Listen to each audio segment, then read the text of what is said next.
بو از گشتی درباره سردانا سروکی حکومت هرما کردستان برز مسرور بارزانی و جوینا ویل گل رجب طیب اردوغان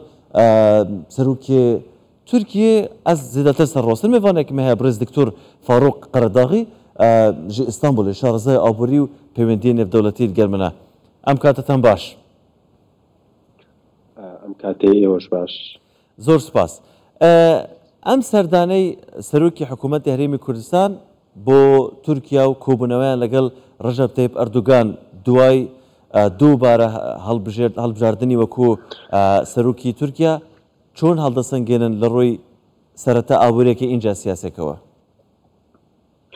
بەناوی خۆی گەورە و میرەبان بێگومان سەردانی ئەمڕۆی بەڕێز سەرۆکی حکوومەتی هەرێمی کوردستان وەکو لە سەرجەم میدیاکانی تورکیەوە کامڕۆ چاودێریم کردو بە گرنگیەکی زۆرەوە لی دەڕوانن و تەنانەت سەرجەم دام و دەستگای نزیک لە حکوومەت و دەستگاکانی ئۆپۆزیسیۆنیش وەکو هەواڵ وەکو خەبەرێکی گەرمی گرنگ لە تورکیا باس دەکرێت لە سەرجەم کەناڵەکان ئەمە خۆی بۆ خۆی دەرخەری ئەوەیە کە هەرێمی کوردستان بۆ تورکیا ئەهەمیەتێکی تایبەتی هەیە بۆ پێی حکوومەتی تورکیا لە 20 ساڵی ڕابردووە هەوڵی داوە بەردەوام پەیوەندەکانی لەگەڵ حکوومەتی هەرێمی کوردستان لە سەرجەم ئاستەکانە بەرەو پێش بچێوە دوولایەنە هەردوو لەم پەیوەندیانە سودمەند بوونە بە شێوەیەکی گشتی سێ ڕاهەندی هەیە بەڕای من ئەم سەردانە ڕاهەندێکیان ڕاهەندی ئابوووریەکەیە کە مەسەلەی بازرگانی نێوان هەردوو وڵات و بێگومان دۆسینەوە دەگەربێنە سەری ڕاهەندێکی تریشی ڕاهەندێکی سیاسیە کە بێگومان ئەم پەیوەندیانە بەردەوام لە نێوان حکوومەتی هەرێمی کوردستان بەتایبەت لە کاتی حکومڕانی ئاک پارتیا بەردەوام گرنگی داوە بە هەرێمی کوردستان و ویستوێتی پەیوەندیەکانی بەرەو پێش بەردەوام بەرەو پێش بەرێ و لە عێراقا حکوومەتی هەرێمی کوردستان توانین بڵێن تاکە یا گرنگترین هاوپەیمانی تورکیا بووە و لایەنێکی تریشی لایەنی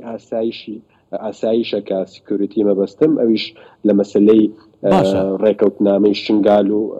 هێزەکانی فەکەکە وجودیان لە کوردستان باش دکتۆر طبعا لەسەر ئەگەر بگەڕێنەوە بۆ 2014 ناوهێنانی هەرێمی کوردستان لەلایەن تورکیاوە بڵێن حکوومەتی تورکیاوە بە هەرێمی کوردستان ناو دێنرا دواتر دوای بڵێن ڕیفراندۆم با بڵێم لە 2017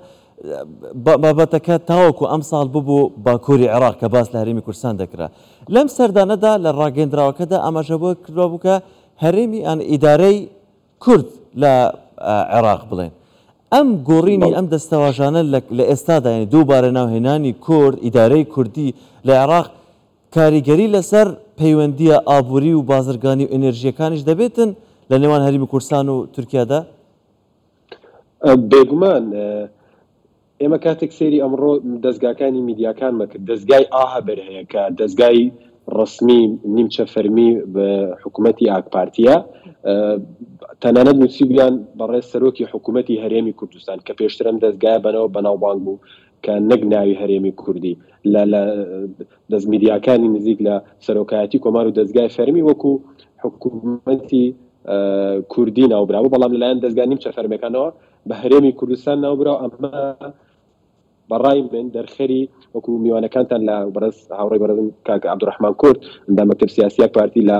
مژاری پێش ئێمە باسیەوەی کرد کە حکوومەتی تازەی ئاک پارتی بەجددی دەیەوێت گوتارێکی تازەی هەبێ بەتایبەت لە ساڵی 2017 دوای ئەنجامدانی ڕفراندۆمی هەرێمی کوردستان پەیوەندیەکانی تورکیا و هەرێمی کوردستان بەرەو داواکەوتنی زۆر بەخۆیەوە بینی و بێگومان و کاتە تازە کودەتا لە تورکیا ڕوویدا بوو و حکوومەتی ئاک پارتی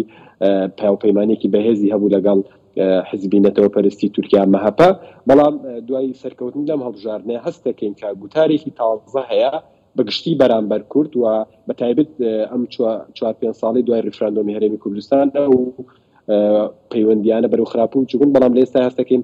کابینەی تازە کە چەندین کەسایەتی گرنگی کورد و لیبراڵی تایە سەراحەتێکێک لەوانە بەڕێز جەودەتی ئەڵماسکە خۆی کوردێکەوە شارەزای هەرێمی کوردستانەوە ئەمانە پێم وایە ئەم گوتارانە سەرجەم بە سوودی پەیوەندیەکانە بێ لە بینی حکوومەتی هەرێمی کوردستان و تورکیایە بێگومان کەسایەتی بەڕێز سەرۆکوەزیرانیش لەم پەیوەندیانە زۆر گرنگە کە بتوانن سەرجەم ئەو دۆسیانەی کە بەتایبەت دۆسی نەوتە یەکلایی بکەنەوە. من زانیارێکی تریژ ئەگەر بە کورتی کۆتابێەوە بڵێم کە حکوومەتی هەرێمی کوردستان ماوەیەکە دەیەوێت کە نوێنەراتی هەرێمی کوردستان بە فەرمی لە تورکیا بکاتەوە. پێم وایە لەم دانیشتنەیە لەسەر ئەو بابەتەش قسە کراوە و چاوەڕوان دەکرێت لە ئایندەیەکی نزیکا کە نوێنەراتی حکوومەتی هەرێمی کوردستانیش لە ئەنقەرە بکرێتەوە. باشە، من دەمەوێت بمە سەر پرسی نەوت. تەمان لە ناردنی نەوتی هەرێمی کوردستان لە بۆڕی کەرکووک جەیهاندا لەمەوەی ڕابردوو ئێستا لە داتاکانە ئاماژەمان پێدا کە تورکیا خۆی سۆدمەند بووە، بێژگەلەوەی کە چەند سۆدمەند بووە لەلایەنی عێراقیەوە. ئەم تەحەدای ئەمەی کە ئێستا تورکیا بەرامبەر بە بڵێن عێراق دەیکات لە بەرەوەی نەوتەکەمان ڕادستی کۆمپانیای سۆمۆ کردووە وەکو هەرێمی کوردستان، تەحەدایەکە بەرامبەر حکوومەتی عێراقیان خوێندنەوەیەکی ترتان بۆ هەیە بۆ ئەم بابەتە؟ من پێم وایە سەرەتا بێ بگەڕینەوە بۆ ئەو دۆسیەی کەوا لە دژی هەناردەکردنی نەوتی هەرێمی کوردستان ئەنجام درابوو. لە ساڵی 2014 ئەم دۆسێ لەیان حکوومەتی بەڕێز نووری مالیکیەوە داواکە قەید کرابوو لە دادگای بازرگانی پاریس. بۆیە تاریخەکەی دەگەڕێتەوە بۆ کۆن و بەپێی ئەو راپۆرتانی هەبوو وا چاوەڕۆنەکرا ئەسڵەن کە حکوومەتی عێراقی پێی وا بوو لە ڕێگەی پارێزەرەکانیانەوە کە نزیکی 30 میلیارد دلار قەرەبوو وەربگرنەوە و حکوومەتی تورکیا تەنانەت خۆشیان پێیان وا بوو کە نزیکی 10 میلیارد دلارێک بەسەریانە بشکێتەوە. بەڵام سەرنجش بۆ ئەوە ڕاکێشم ئەو ڕۆژەی کەوا بڕیارەکەی دادگا دەرچوو لەڕێژەیە بەڕێز محەممەد شیع سوودانی لە ئەنقەرە بوو. بۆیە پێم وایە لە ئێستا ئەو 1.5 میلیارد دلاری کە بەسەر تورکیاشا سەپێنراوە بە ئاگاداری بەڕێز جەبتەی بەردۆغان و حکوومەتی عێراق و حکوومەتی هەرێمی کوردستانیش بوو و لە ئێستا پێیان وایە تورکیاش کە پێویستە نەوتی هەرێمی کوردستان لە ڕێگەی سۆمە و لە ڕێگەی حکوومەتی ناوەندیەوە هەناردە بکرێت و ڕێکەوتنێکی گشتگیرە و سەردانەکەش هەر لەم چوارچێوەیە و زۆر سپاس هەرێمی کوردستان بەشدارە لەم سیاست. فاڕۆق قەرەداغی شرۆڤەکاری ئابووری و شارەزا، سوپاس لە ئیستانبوڵەوە لەگەڵمان بوون.